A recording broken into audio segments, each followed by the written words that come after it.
Let's talk some quarterbacks. This is Locked On Baylor.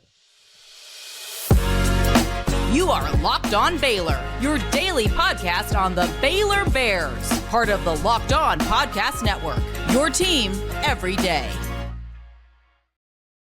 Thank you for joining us for another episode of Locked On Baylor, your team every day. I'm your host, Cam Stewart. Today's episode brought to you by FanDuel. And we are going to be talking first segment about quarterbacks. Now, I'm going to get ahead of this by saying this will not be the only segment I do on quarterbacks. That's the position that kind of changes by the day in terms of the transfer portal, more so than any of the other ones, right? And I'll preface it by saying this. I like Sawyer Robertson, and I think Sawyer Robertson would be a good fit.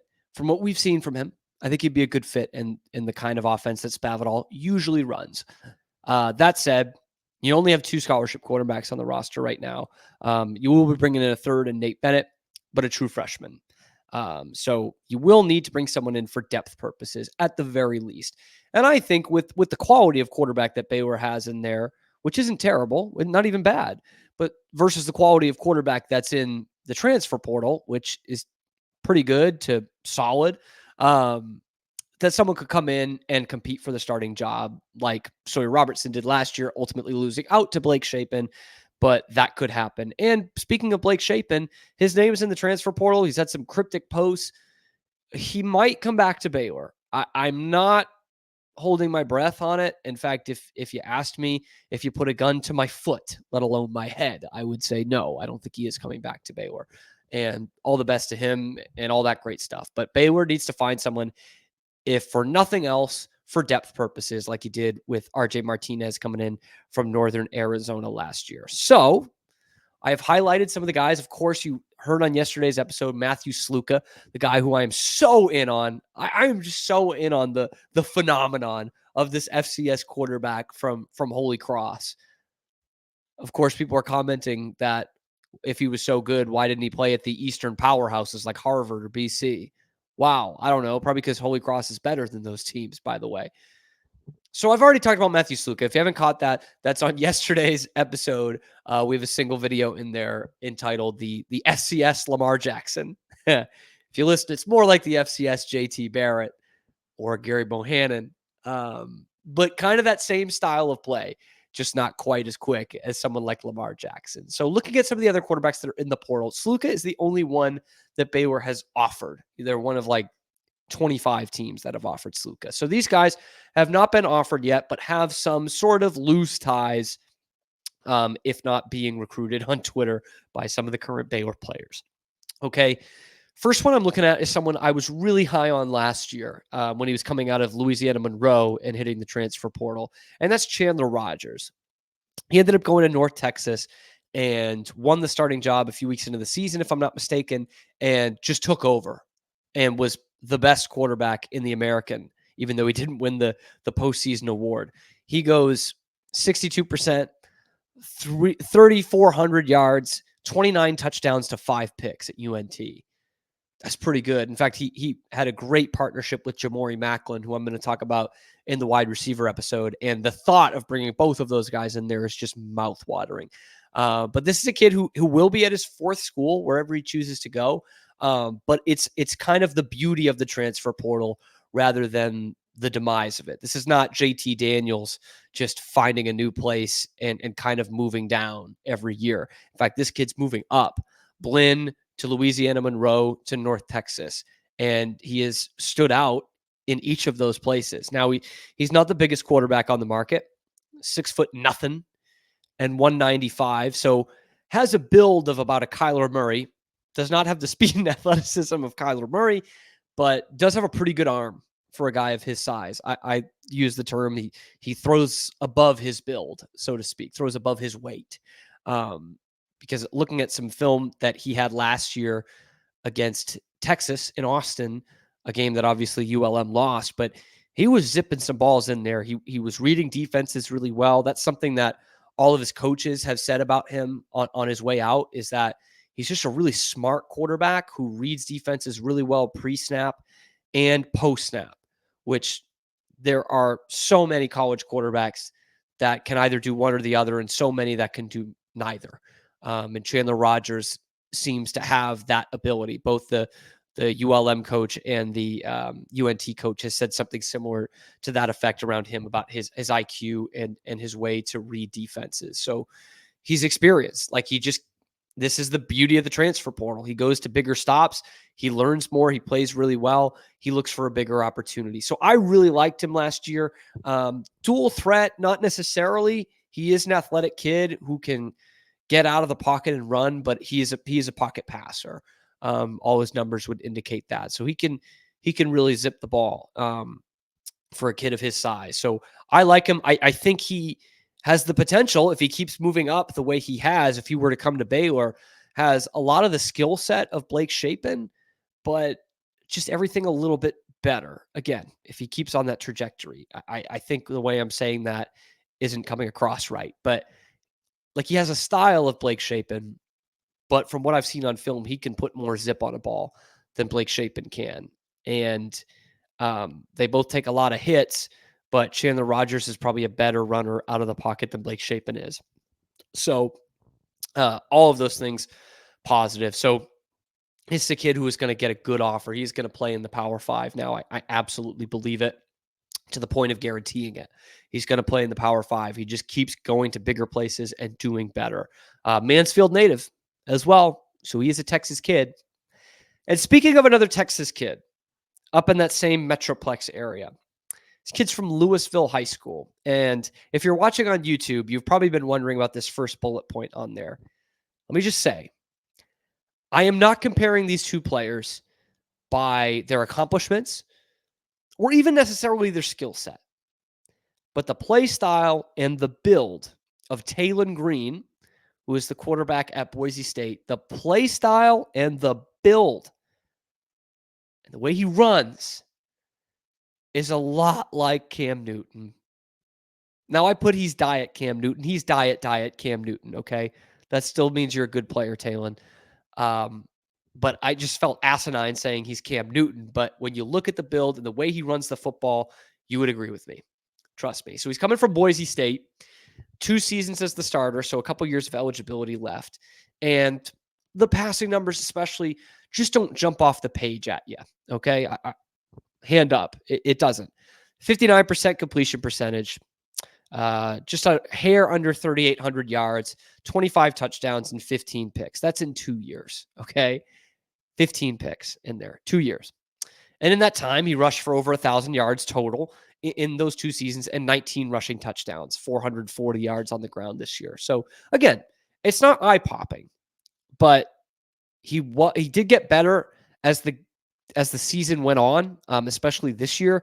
In fact, he was the offensive MVP in the Mountain West Conference Championship game, where he threw for 226, 2 touchdowns and a pick, and then ran for 90 and 2 rushing touchdowns as well.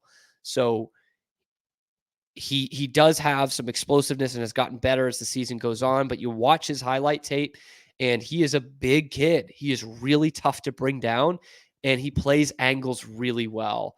It reminds me more of Cam Newton with the Patriots versus Cam Newton at Auburn, which I know isn't a great comparison. But running the ball, he was still pretty good at that by the time he's with the Patriots. And I say that because he'll do a lot of bootleg runs where it's kind of an RPO, bootleg, goes to the boundary and just knows how to take angles. And it seems like a silly thing until you see it, that this was a good run. He's able to get sometimes even just 2 or 3 yards versus losing a yard in the backfield. He can freeze guys one-on-one and he can take good angles to get positive yardage. So he is a bit of a project more than Chandler Rogers is, but he's also younger than Chandler Rogers is. He's a kid that's real tough to bring down. Again, his build, like I said, is similar. He's 6'6" and 221. 6'6" and 221. Cam Newton at Auburn was 6'5" and 245. So definitely added some more strength on, but similar height and similar enough size. And in high school, Taylen Green's 40 was about 4.6, which doesn't jump off the page. It's still pretty good for a quarterback. Receivers are the ones that are running 4.5s, 4.4s. Cam Newton's was 4.59 at Auburn. So again, he is not Cam Newton, but he is the diet store brand version, true value version, HEB version of Cam Newton. And he has been trying to be recruited by Baylor players on Twitter, not the least of which being Armani Winfield, who at the time of recording this episode has not recommitted to come back to Baylor, but he is trying to get his former high school teammate, his high school quarterback, Taylen Green, to come in and play for Baylor. So you're not looking at the best quarterbacks on the market, sure, but those are both pretty good options that Baylor could go with, as well as Matthew Sluka, if you're looking for, at the least, a depth guy, and at the most, someone who can battle Sawyer Robertson for that starting quarterback position. Today's episode is brought to you by our good friends over at FanDuel. That's America's #1 sportsbook.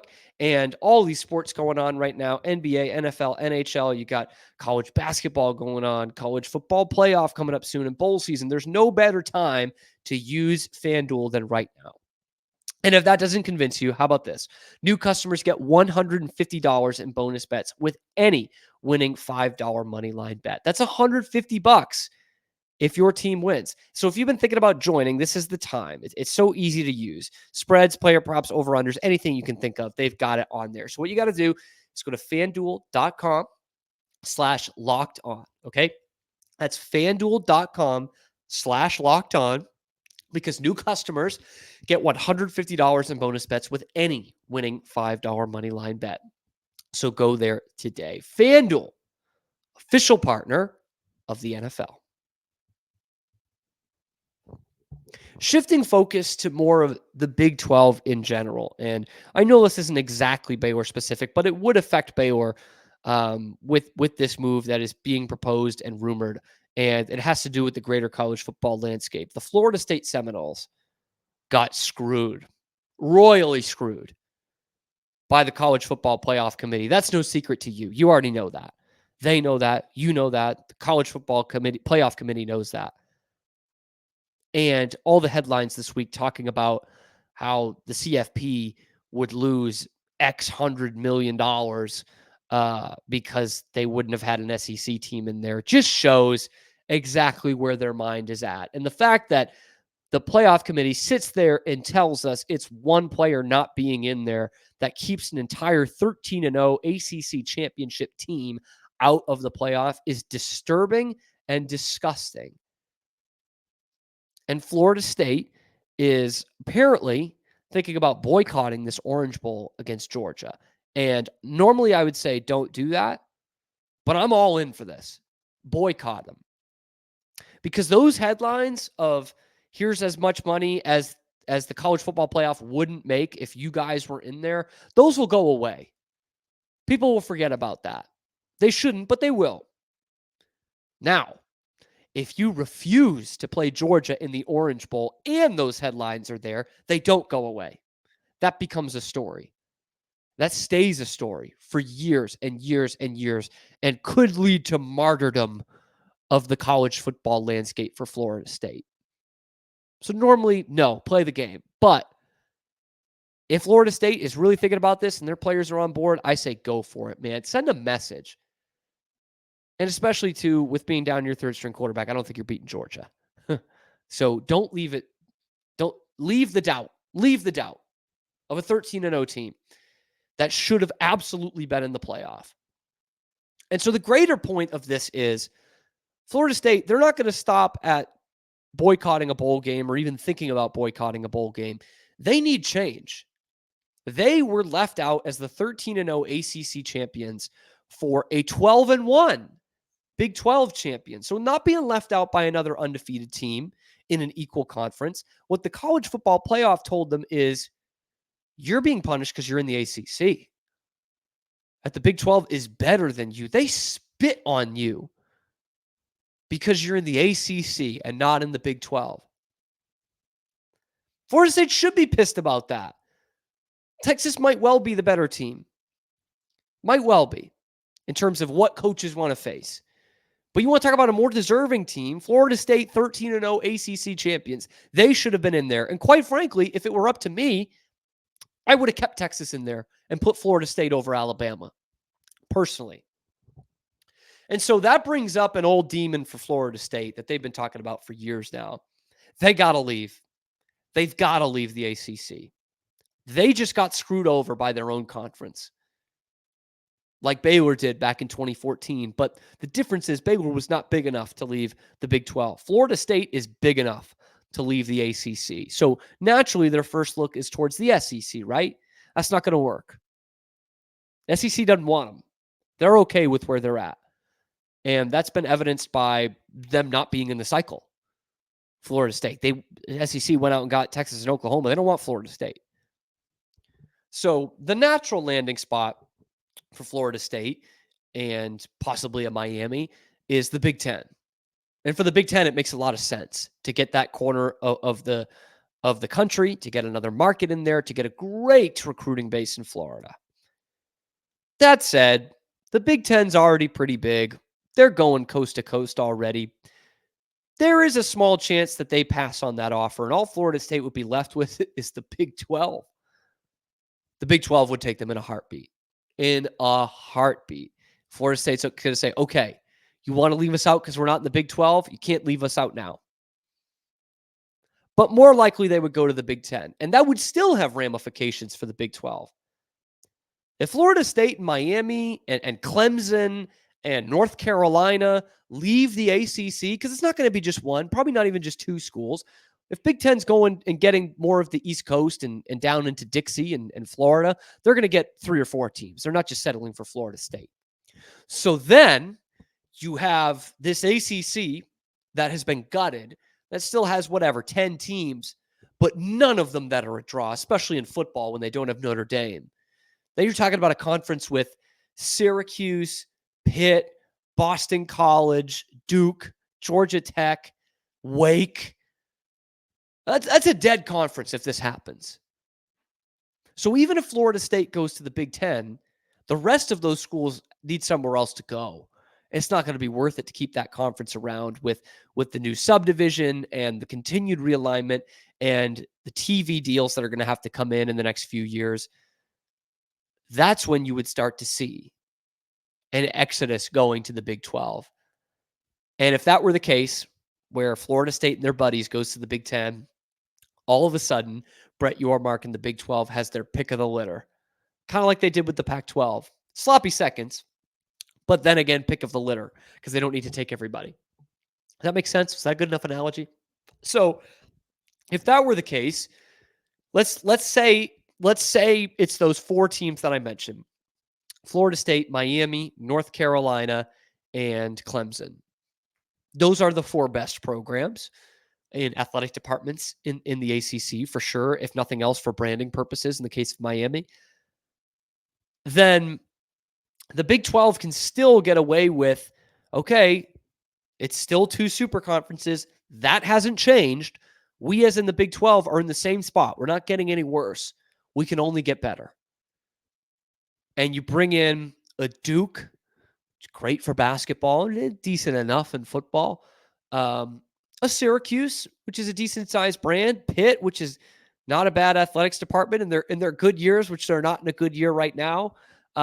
Georgia Tech, you add a huge market there in Atlanta, and it doesn't make the schedule any more difficult by adding Georgia Tech in most sports, although they're better at Baylor than football. Better than Baylor at football. Geez.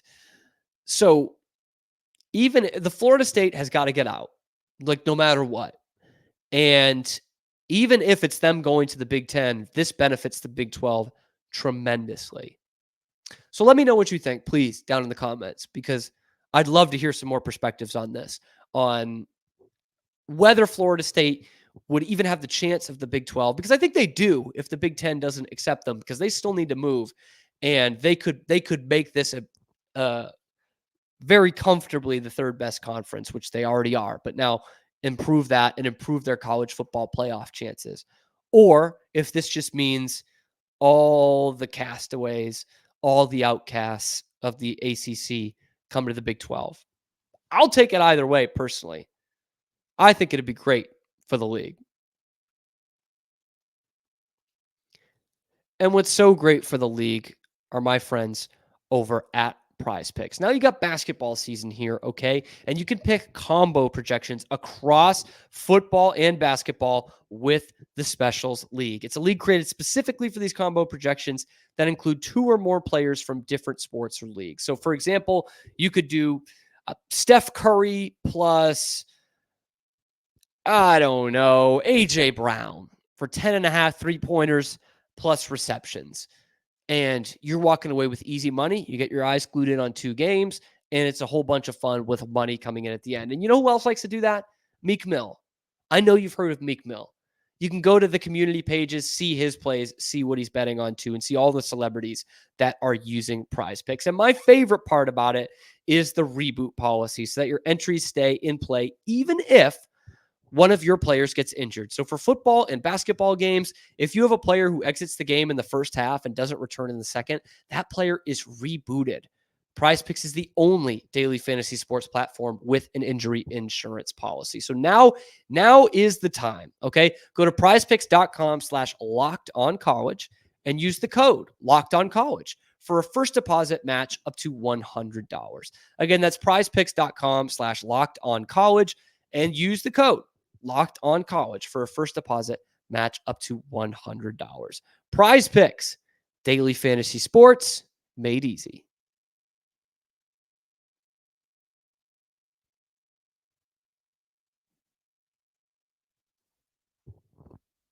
And finally, switching gears to basketball here, and Baylor coming off a big win a couple nights ago against Seton Hall. And honestly, this isn't something I normally talk about with basketball. I'm going to talk about the crowd a little bit. Because it's bigger than just this game. And my friend, your friend, my co-host on the Drake Toll show, Drake Toll, posted out a picture on Twitter of the half-full arena that the number 6 team in the nation was playing in against Seton Hall. Right about tip-off, he posted that. And honestly, I don't even realize the crowds anymore for basketball.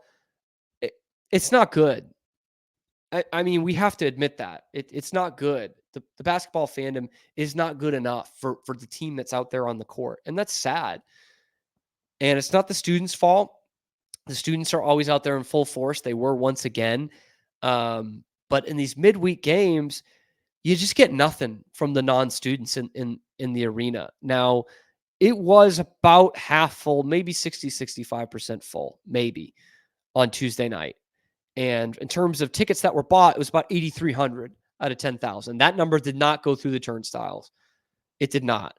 And it's just sad that the number 6 team in the nation, a team that could be just as good as what they were in 2021 based off these numbers, walk out and there's probably 6,000 people there. It's sad. And this has been a problem for years at Baylor. It doesn't matter really how good or bad they are. It's never going to be a good enough crowd. In fact, the crowds on weeknights now aren't that much better than when I was in school and they went to the NIT. You know, it's just not all that much better. Now, moving into the Foster Pavilion, on paper, should improve things in that you're lowering the capacity to 7,500 or 7,700, whatever it is. So it's going to be more sellouts. But I think you're still going to run into this problem of not having a juiced up atmosphere, especially on weeknights. And let me just start with this. There are plenty of excuses. You know, Texas doesn't have a great basketball culture. A lot of Baylor's alums live way out of town. They can't do it on a weeknight. They've got to work. All of those things are true. Okay. But to me, it's not that good an excuse. It's not good enough. Because obviously, a lot of the other teams that are in the top 10 and the blue bloods, so to speak, are not going to have this issue. Obviously, Kentucky and Kansas and Carolina and Indiana even don't have this issue. But then again, I also look at Iowa State, Kansas State. They have never done what Baylor did in 2021. They have never won the national championship. They sell out all the time. One time the student performance dipped at Kansas State. Jerome Tang called them out one time, and they were great the next game. Is that what it takes? Does it take Scott Drew calling people out He won't do it. He's a nice guy, but he should. He's earned that respect.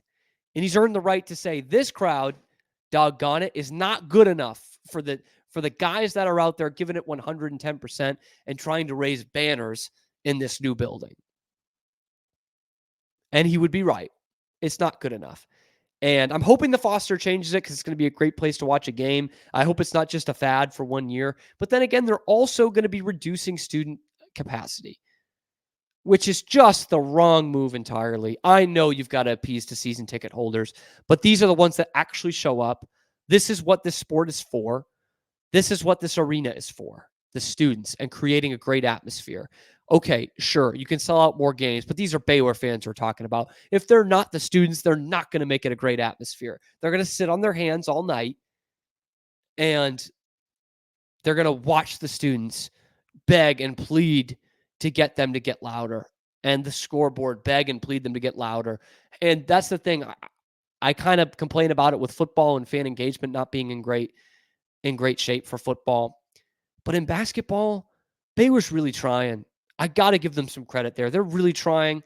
They've come up with some creative, cool, and funny things to prompt the crowd, and it doesn't get there. And at best, it works with the students, but at worst, the students are seeing it and they're like, should I be jumping up and down and singing Seven Nation Army when I'm looking across the way and nobody else is doing anything? It's a bad look, man. It's a really bad look. And I think what it has to do with is Baylor's outreach into the Waco Metro. Because I get it. A lot of alums don't live near here. That's fine. They don't live. Armstrong Sims made this point on Twitter, and we talked about it on the Drake Toll show. They don't live in Chapel Hill either. Chapel Hill's about like an hour from Raleigh. So they still sell out every night.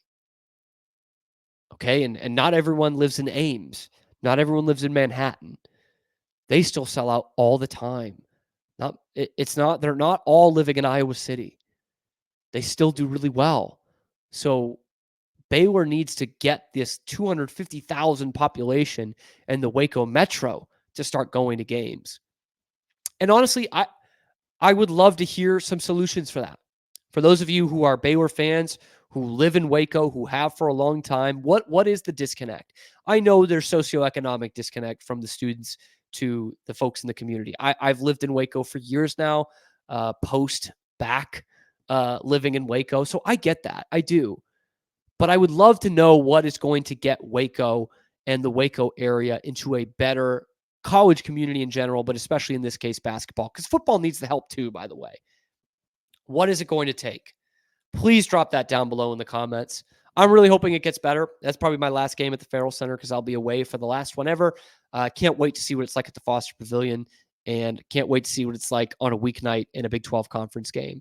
Hopefully a lot better than it is at the F-Shack right now. Let me know what you think about the crowds at basketball. What is the disconnect here? How do we bridge that gap? Let's talk some solutions. We'll be talking more transfer portal projections, targets in the next couple days and into next week on Locked On Baylor.